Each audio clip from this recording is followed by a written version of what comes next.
ఆదోనిలో కొత్త నాయకత్వం కోరుకుంటుందా లేక మరోసారి ఎమ్మెల్యే సాయి ప్రసాద్ రెడ్డికి పట్టం కడతారా?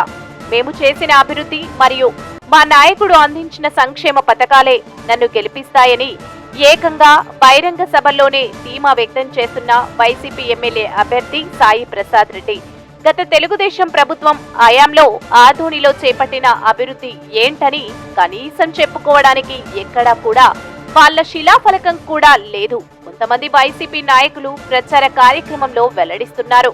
మా 5 ఏళ్ల వైసీపీ ప్రభుత్వంలో ఆదోని నియోజకవర్గంలో సుమారు 2,000 కోట్ల రూపాయలతో అనేక అభివృద్ధి కార్యక్రమాలు చేపట్టామని చెబుతున్నారు. ప్రతిపక్ష నాయకులేమో మీరు చేసిన అభివృద్ధి శూన్యమని బటన్ నొక్కడం తప్ప మీ నాయకుడు చేసిన అభివృద్ధి ఎక్కడా లేదని సోషల్ మీడియాలో అనేక మంది సామాన్యులు మరియు ప్రతిపక్ష పార్టీల నాయకులు పోస్టులు పెడుతున్నారు. ఇదిలా ఉండగా ఎమ్మెల్యే సాయి ప్రసాద్ రెడ్డి గెలుపు కోసం కుటుంబ సభ్యులు మొత్తం ఎండలు సైతం ఏమాత్రం లెక్క చేయక కొడుకు, కూతురు, కోడలు సకుటుంబం మొత్తం సుమారు కొన్ని రోజులుగా ప్రజల్లోనే ఉంటూ ప్రచారం నిర్వహిస్తున్నారు. కుటుంబం, ప్రచారం మరియు చేసిన అభివృద్ధి కలిసి వచ్చి ఈసారి సైతం మా నాయకుడే ఎమ్మెల్యే అని కొందరు వైసీపీ సీనియర్ నాయకులు ధీమా వ్యక్తం చేస్తున్నారు. ఇదిలా ఉండగా ఆదోని నియోజకవర్గంలో కొత్త నాయకత్వం కోరుకుంటుందా అంటే కోరుకుంటుంది అనడంలో సందేహమే లేదు అన్న తరహాలో గ్రామాలలో మరియు పట్టణంలోనూ ప్రజలు కూటమి అభ్యర్థి డాక్టర్ పార్థసారథి ఎన్నికల ప్రచారానికి తండోపతండాలుగా తరలివచ్చి మద్దతు తెలుపుతున్నారు. 10 ఏళ్లుగా ఆదోనిలో ఎమ్మెల్యేగా ఉంటూ గ్రామాలలో కనీస తాగునీటి వసతి, డ్రైనేజీ వ్యవస్థ అస్తవ్యస్తం, రోడ్లు అభివృద్ధి నిల్, భూ కబ్జాలు ఫుల్ అన్న తరహాలో కూటమి అభ్యర్థి ఆరోపణలు చేస్తూ ప్రజల మనసులు దోచుకుంటున్నారు అనడంలో సందేహమే లేదు. పరిస్థితులు ఇలాగే కొనసాగితే ఆదోని కొత్త నాయకుణ్ణి ప్రజలు స్వాగతిస్తున్నట్లు వినిపిస్తున్నాయి.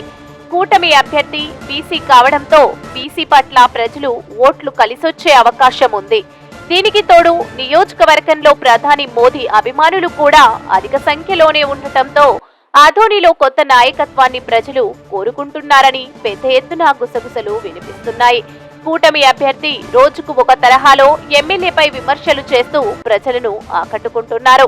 ఏ గ్రామానికి వెళ్లినా ఆ గ్రామ సమస్యలను, ఏ వార్డుకు వెళ్లినా ఆ వార్డు సమస్యలను ప్రచార సభలో లేవనెత్తుతూ ప్రజల్లో చర్చించుకునే విధంగా ప్రసంగాలు చేస్తున్నారు అనడంలో ఎలాంటి సందేహమే లేదు.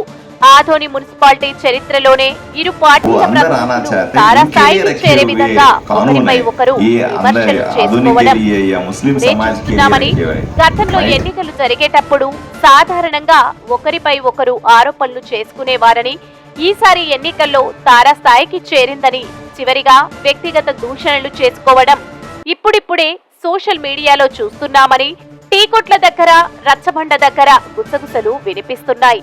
ఆదోనికి చేసిన అభివృద్ధి మమ్మల్ని గెలిపిస్తుందన్న ధీమా వ్యక్తం చేస్తున్న ఎమ్మెల్యే సాయి ప్రసాద్ రెడ్డికి ఓట్లు వేసి గెలిపిస్తారా లేక కొత్తగా వచ్చినటువంటి డాక్టర్ పార్థసారథికి ఓట్లు వేసి గెలిపిస్తారా?